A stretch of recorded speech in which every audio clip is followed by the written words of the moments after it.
I grow up, I want to be just like you. Whoa, don't set the bar too high. Not everybody is cut out for the big time. Just look at that Sonic the Hedgehog guy. Whatever happened to him? Oh, dang, Eggman. That was cold. If only because you're not wrong.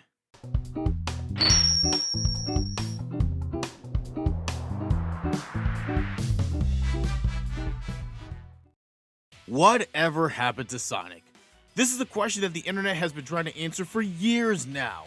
It's a really good thing that he had that movie come out last year, because he really hasn't been doing much otherwise. The better than expected Sonic Boom show isn't coming back until next year, and the even worse than expected Sonic Boom games seem to have done something that even Sonic 06 couldn't pull off. Shut Sonic down. Because outside of his intramural sports festivals with the Mario crew, Homeboy hasn't had any real games come out, and the ones that have in the last years have either been spin-offs that don't make any sense, or main series games that are trying way too hard. The one great Sonic game to come out recently is essentially a fan game commissioned by the creators. Come on, man, you don't see Nintendo doing that with the plumber. Why can't it be more like that nice boy Mario? It hurts, but it's true. But enough ranting. Just how did Sonic end up in the situation that he's in? How did Sonic lose his way? I'm the guidance guy, and your internet school counselor is gonna see what went wrong. Alright, time for the guidance guy to go history teacher, because the answer to our Sonic questions lies in the past. I'm sure you've heard the story. It's the 90s, and Nintendo has gone from saving the gaming industry with the NES after a massive crash in 1983 to pretty much becoming the industry. You want your game to appeal to a wide audience? It better be through Nintendo. You want to make games for the best system? Sounds like you're working with Mario. But even though the Disney of video games was the biggest game in town, it wasn't the only game in town. Sega breaks onto the scene with the Genesis, and they weren't scrubs about it either. They brought in celebrities to put their names and faces on their games and cultivated a stable of sports games to distinguish themselves from Big Red. They even openly called out their main competition with catchphrases like, "Genesis does what Nintendo don't." Genesis does. 16-bit arcade graphics. We can do this on Nintendo. Genesis Does. Genesis Does. Genesis Does. Genesis Does. Genesis does. 16-bit arcade hits. We can do this on Nintendo. Genesis does. What Nintendo don't. Alright, that might sound a little corny now, but Sega was swinging for the fences and wanted Nintendo's top spot. But there was just one thing missing that they needed to truly go head-to-head with the plumber in red. They needed a mascot of their own. They needed a character to carry the banner of Sega throughout the world that had been ruled by the shroom-popping Italian. That's where Sonic Team comes in.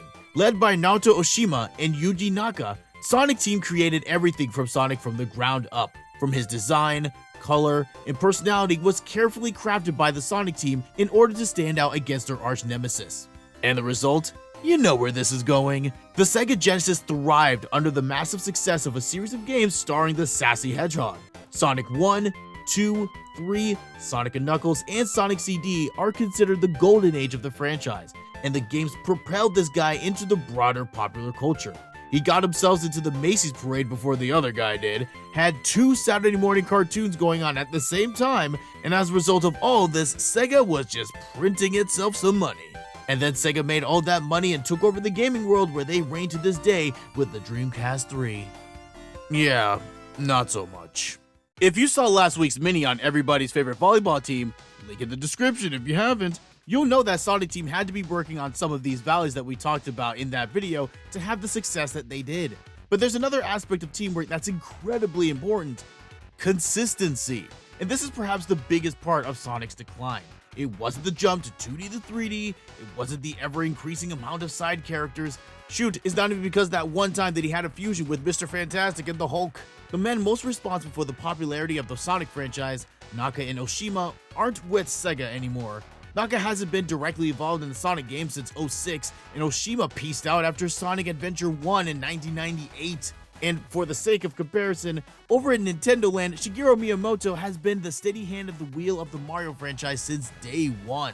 And it's that consistency that explains why Mario has remained the same character with the same philosophy of gaming, even though he's taken on many different forms of gaming throughout the years.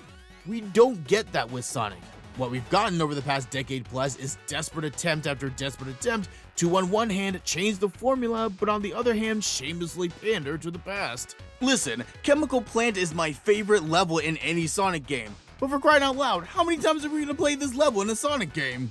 Sonic Team wants to do what works because that's where the money is, but they also want to spread their wings and try new things because that's how growth happens. You can't have a franchise that doesn't know what it wants to be about and going in two different directions. It's how you get a company that on one hand puts out a game that's beautifully crafted and becomes a fan favorite, and another game that's undercooked with an inconsistent tone in the same year. And that inconsistency started from the beginning. Even during the heyday of Sonic Team, there was a divide. While America's Sonic had his own version of the character with his own backstory, motivation, and even their own Eggman, who was apparently Russian the whole time, running around with the name Dr. Robotnik because, you know, hashtag Cold War. But in Japan, Sonic had a completely different vibe and tone, and when the internet forced Sonic Team to choose which version of the character they were going to go with, they went with the hometown version, which began the many cracks that we see in the fandom today. And you see the results! The Sonic cycle isn't just the result of mediocre game development and expectations not living up to the hype, it's the end result of a culture of inconsistency in every aspect of creating a game. The story of Sonic can be something of a downer. So much so that some people wonder if he should just go the way of Pac-Man and just disappear to only show up every 10 years for an anniversary game or a fan service run in Smash. But I tell this story not to give answers to how to fix this guy, but as a cautionary tale.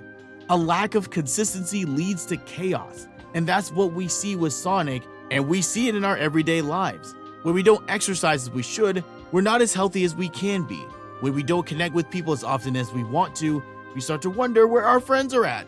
When we don't do the things that help us physically, emotionally, and mentally consistently, the only constant we can expect is the inconstant.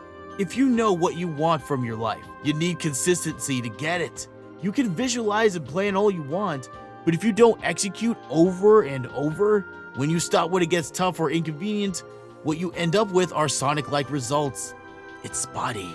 Having a hit and miss gaming career is one thing, but having a hit and miss life? Now that's no good. Thanks for watching. Be sure to do the YouTube thing on your way out. Write a comment, like this video, and subscribe if you haven't already. And be sure to ring that bell so you know about any new content coming out. Until next time.